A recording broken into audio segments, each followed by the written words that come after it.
What is that? Third time's the charm, guys. Surely. Yes, yes, finally, finally. Let it be known, you don't go broadside to PQ 3 times and get away with it. Oh, it's insane. All right, I mean, we got our video at this point. Hey guys, welcome back to World of Warships. Today we're taking a look at the Montana because I felt like playing it today. This is one of the oldest battleships in the entire game, but that does not make it bad. It doesn't rely on any crazy weird gimmicks. It's pretty average at everything. However, what it does do well is punish broadsides. This ship is absolutely incredible at dealing with flanks, but it can also tank. This is a ship that is a bit of a jack of all trades, and that's why I still really like Montana. If you're ever wondering why people recommend beginners play through up to Montana as their first battleship line, it's simply that. It does everything quite well, and it has no glaring massive weak points. It doesn't rely on insane gimmicks to get its battle impact. And that's really important that you learn how to play the standard battleship playstyle before you go into the more gimmick-heavy lines. And that solid foundation you'll gain from something like the Montana will translate wonderfully to all the very gimmick-heavy battleships. Sometimes those can get you out of very sticky situations. Very gimmick-heavy battleships like Colombo, for example, and its insane sap with its legendary mod, is a bit of a ridiculous ship. But if you don't know how to position it properly, you're still going to do quite well because it gets carried by that sap, but you're not going to get the best out of it. And you may not learn some of these standard good practices out of a battleship, or you may also find yourself wondering what you did wrong in situations where you go down very quickly and not realizing that there are some very simple things you could change about your playstyle that you never had to learn, because relying on that gimmick can get you a long ways. So maybe that sounds like you should just play the gimmick ships because they're just that strong. You don't have to worry quite so much about the small little details. But I would argue that that is not the right way to approach World of Warships. I think this is a game that you really do need to get the basics down to get the most out of your ship and help your team to potentially win games. And I think one of the main elements people miss out on with standard battleship play by not playing some of these ships is that they tend to play pretty far back. The more gimmick-heavy ships you play, they tend to have a little less armor. Maybe they have a little bit worse healing, HP, concealment, something like that, that maybe forces them to play a little further back. But you do need to tank at some point if you're playing a battleship, for example. I'm using the battleship class for now. We can look at cruiser and DD examples later too. But for battleships, there is a time that you need to tank for your team, and that's not going to be at the very start of the game, mind you, where you'll die very quickly, even in something as tanky as a Montana. But a lot of people just tend to hang at the back of the map, full HP, pre-kited right away. And sometimes I wonder if that's because people are playing ships that just don't have the ability to play at closer ranges as easily. Something like a Montana can get you out of bad situations just because it's overall a rather tanky ship, and it doesn't rely quite so much on some of those Overmatch gimmicks, sap gimmicks, HE gimmicks, anything like that, secondaries, for example. So it forces you to really consider when the time is right to push. And while some other ships can push in situations where almost nothing should be able to, right? Like Valparaiso, Sibir, certainly Libertad, when it had that insane acceleration, you still did better when you timed your push properly. And I think that's really important to learn with something like a Montana. You're not going to get away with quite so much, but you learn the timing of a lot of these plays a lot quicker. I also want to mention Overmatch just a little bit more. 30 millimeters of Overmatch seems to be required these days, is what it feels like to play a battleship at high tier. And that is certainly a massive weak point of Montana. I can't lie to you guys. It's still very good into broadside ships. But remember, when Montana was released, it overmatched every single cruiser that it could fight except for Zhao. Zhao was the only cruiser with 30 millimeters of armor. Everything else could be overmatched by 406s back in the day. So it's a pretty big change compared to release state Montana. Now, I'm not a huge fan of Overmatch. I don't think it's a very satisfying mechanic. I think it's very frustrating on the cruiser side to just take a billion damage when you're angled, especially at longer ranges. And from the Battleship side, well, it's pretty frustrating to deal less damage sometimes to these broadside ships because they eat overpens, and then you rely on your Overmatch gimmick to get a bunch of damage when they're angled. To me, it seems like we should just be punishing broadsides more and less damage into those angled ships. And Montana certainly fits that these days because it doesn't have that Overmatch gimmick. And by not having that gimmick, maybe it's a bit like running certain ships without their range mod upgrades, right? There's a lot of ships where we can run full range on certain cruisers, farming cruisers, anything like that. And you can do damage from 20 plus kilometers, HE spamming at the back of the map. But sometimes I'm wondering these days if it's better suited to use that time to reposition and then just run reload mod on some of those ships. I think something similar could be said to a ship that doesn't quite have as much overmatch, like a Montana, and focusing more on our positioning. And then we get rewarded for it that way. This is a ship that actually has surprisingly high AP DPM. We don't talk about DPM with battleships very often because it doesn't really matter as much as single alpha damage strikes. But it is still important because there are plenty of times where a ship will pop up for only a split second. And sometimes with a Vermont, for example, I'll miss that opportunity because my guns just aren't reloaded. It's really nice to have a 30-second base reload here and still have 12 guns. At this point, I'm not a big fan of 6-gun ships. You probably know that. I think the sweet spot for battleships tends to be in that 10 to 12 gun range. Any more than that, they seem to just cripple the dispersion through atrocious Sigma and massively reduce your reload rate. And any less than that, it seems like you don't have the shell volume to really make up for that lack of consistency. Sure, you might get a little better Sigma here and there, but you still need some shell volume because battleship dispersion at its core is still quite random. In this one, we got a ton of potential damage, maybe not the most actual damage output, but it just goes to show that even an old hull like Montana can be very tanky, assuming you're positioning it correctly. That is the big key to this ship. Positioning matters so much more with Montana. And that may feel punishing, certainly, if you're newer to the game, but there's a certain satisfaction in getting rewarded for good positioning. And learning that early is going to pay dividends as you play this game more and more. So that's why I really do like Montana still. Even in 2025, 10 years later, I may be a little biased here given all those Kings of the Seas that I played in almost exclusively Montana, except for like one match where it got banned. And I was lost. I was clueless because I was just so used to playing this thing. So I might be a little bit biased in my take here, but I still absolutely love Montana. And I really wanted to play it some more today, and I'm glad I did. I was playing a little bit with the legendary upgrade, unique upgrade, and that instead of concealment actually gives us a usable rudder. This is the one area where Montana isn't really a jack of all trades. That 22-second rudder is just atrocious these days. Even something like Ohio gets an 18.6-second rudder. Same hull, they just buffed the rudder on that one for some reason. Could be interesting to look into giving Monty a little rudder help, but at least the legendary mod helps it. However, it comes at the cost of concealment slot, and it's so important to have that 14 or so kilometer detect. When you don't have overmatch, you need to find flanks and to catch people's broadside. The more you're spotted, the less you can do that surprising gameplay. And it's not the best concealment, of course, but it's still decent at 14.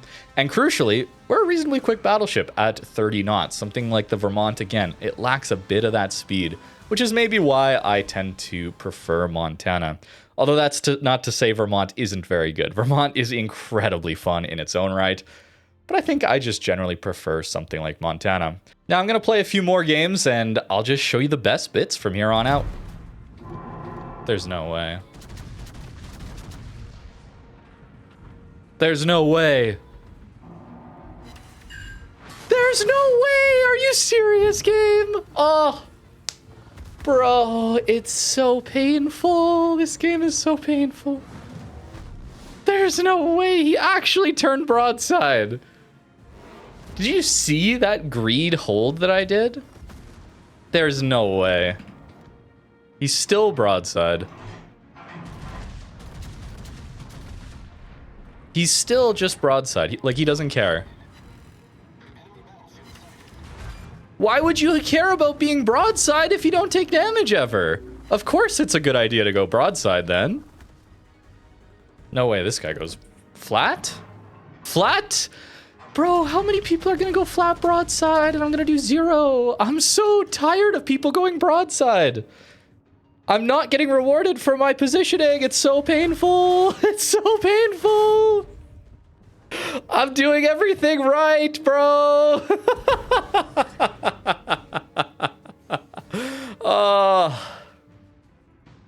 What is that? Third time's the charm, guys. Surely. Yes, yes, finally, finally, finally, finally. I was worried there after the first couple. Let it be known, you don't go broadside to PQ 3 times and get away with it. Oh my goodness, that's so stupid. Turn the guns. What is that? What is that? Is that another broadside cruiser taking 0? Nope. Nope. Nope. We get him. Wasn't sure after the Smolensk class game, but we take those. What is that? What is that? Ah, okay. Close one. How many broadsides am I gonna get playing today? What is this?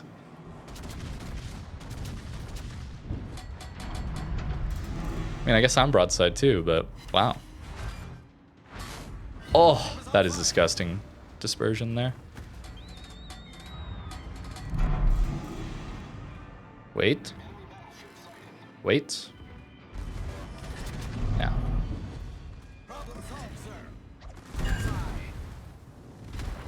How did you sneak there?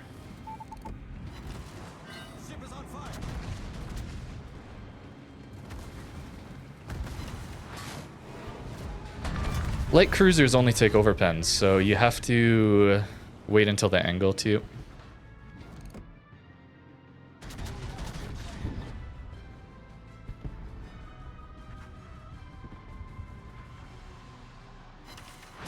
Oh, 6 out of 12 on the DD at that range is wild, bro. Wow.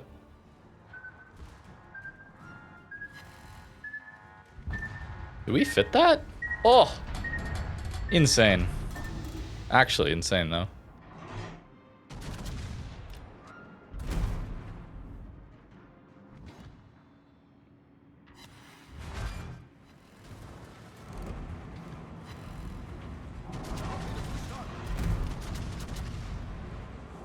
Die? How did I not kill him?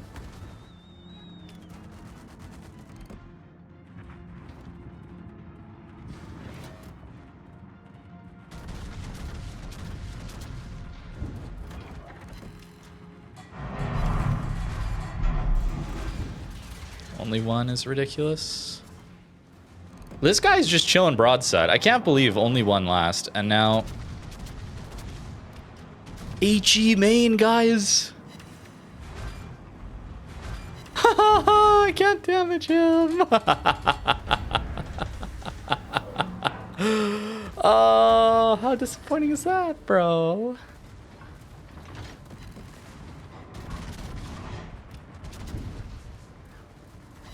Okay, there we go. Now we got the triple sit. There we go. We get our damage eventually.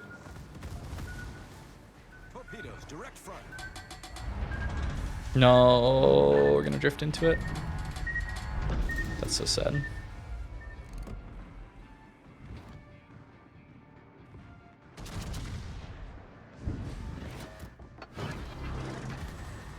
Problem solved, sir.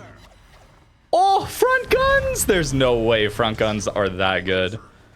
Bro, what the heck was that? All right, we're up to 11 Citadels now. Maybe it's doing okay. Maybe it's doing okay. We got trolled a bit, but Expectations might be stratospheric. Surely his smoke is running out soon, yeah? Yep.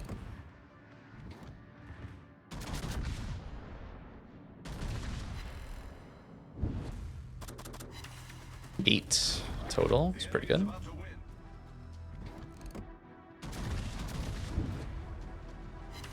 Good.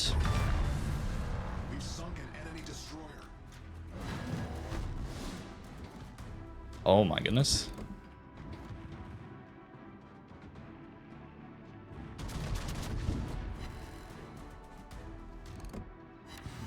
Oh, it's insane. Oh my goodness, it's insane. All right, I mean, we got our video at this point. And, I mean, this would be perfect. A Kraken Dev Strike on a carrier, max range. Oh. See, and we needed the speed to get to the cap as well. Like, Montana being a faster battleship also helped us out here. Pretty good comeback. 336. I guess that's our Monty video. That's my first game, man. That's first game playing it here. Okay. I mean, I played a bit this morning for the first part of the video, but still. Ridiculous. Absolutely ridiculous battle. Nearly 4K base. Yeah, man. You don't need much more than this. You don't need much more than a Montana, man. This ship's amazing. This ship is so good. Some pretty good results overall. I'm very happy that I decided to play Montana today. It's still one of my favorite battleships in the entire game. We got trolled a little bit here and there. I hope that was entertaining for you. A little frustrating in the moment for me, perhaps, but it does make for some good content when people go flat broadside like they're a paid actor and we still get 0 on them. It still happens from time to time, but for the most part, Montana is relatively consistent and can certainly carry through some very close games if you're fortunate enough to get matches that are close. Ran into a lot of blowouts, and unfortunately, those aren't the most enjoyable. As for the build that I was running on this ship, looks a little something like this. Given that the Liberty Harbor missions seem to all contain plane bomb and rocket hits, every single match contains a carrier these days. So good idea to go with focus fire training and a defense expert here, alongside a relatively standard tank build. I'm not swapping to HE much, but every once in a while I will. And Gunfeeder here, improved Gunfeeder on one of the Special American commanders, helps us out quite a bit there. As for my equipment, looked a little something like this, which I swapped between the Legendary mod and the Concealment mod. Although, notice here it says purchase in the armory. Guess what I did when I was swapping to Concealment one time? Uh-oh. So I just had to submit a report ticket, and hopefully customer service can get me my Legendary upgrade back, because I still want to use it from time to time, even though Concealment is usually better. The rudder shift is just so atrocious on this ship. I really hope that they decide at some point to just give it Ohio rudder. That would be a pretty massive help already. I don't know why it still has a 22-second rudder these days. I don't think that would make Montana overpowered. Please forgive me. Maybe we could get that small Monty buff looked at. 38 mil deck and upper belch can shatter a lot of HE, although there's more being added every day, it feels like, that has 38 mil pen on the HE, but usually it's pretty good. Relatively well armored too, especially if we keep it angled. And it's got a lot of HP. The heals are improved as well, so you get a lot more healing. It's not a super heal, but it's nowhere near as bad as a standard heal. And alongside all the planes being in the air, you get back to it relatively quickly with this build. That's going to do it for today's video on the Montana. I hope you guys enjoyed it. I just decided I wanted to play this classic battleship, and I had a good time, and I hope you did as well. Thank you very much for watching, and have a great rest of your day.